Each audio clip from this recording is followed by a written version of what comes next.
So ప్రస్తుతం software ఇండస్ట్రీలో trending technologies ఏంటంటే ఎవరైతే డేటా రిలేటెడ్ స్కిల్స్ నేర్చుకుంటారో అవి చాలా ట్రెండింగ్ అండ్ హార్డ్ స్కిల్స్గా ఉన్నాయండి సాఫ్ట్వేర్ ఇండస్ట్రీలో. ఫస్ట్ ఏంటంటే Azure data factory, ADF. So ఇది మీరు ఎలాంటి డేటా రిలేటెడ్ జాబ్ చేస్తున్నా కూడా ఇది అడుగుతున్నారు. అండ్ సెకండ్ది ఏంటంటే డేటా బ్రిక్స్. అండ్ థర్డ్ది ఏంటంటే పైస్పార్క్. ఓకే.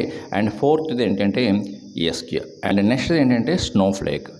అండ్ నెక్స్ట్ది ఏంటంటే any cloud platforms, any ETL tool. ఇవే హార్డ్ స్కిల్స్ అండి. ప్రస్తుతం మంచి జాబ్ ఓపెనింగ్స్ ఉన్నాయి ఎక్స్పీరియన్స్ వాళ్ళకైతే మాత్రం. మరి ఈ స్కిల్స్ అన్నీ తెలిస్తే ఎలాంటి పొజిషన్స్కి అప్లై చేయొచ్చు అంటే డేటా అనలిస్ట్కి అప్లై చేయొచ్చు, డేటా ఇంజనీర్ జాబ్స్కి అప్లై చేయొచ్చు, big data engineer jobs apply చేయొచ్చు, డేటా అనలిటిక్స్ జాబ్స్కి అప్లై చేయొచ్చు. పవర్ బై టూల్ కూడా నేర్చుకొని ఈ స్కిల్స్ యాడ్ చేసుకుంటే పవర్ బై డెవలపర్ కూడా ట్రై చేయొచ్చు. ఛానల్ ఫాలో అవ్వండి అండ్ మర్చిపోకుండా లైక్ చేయండి అండ్ మీ ఫ్రెండ్స్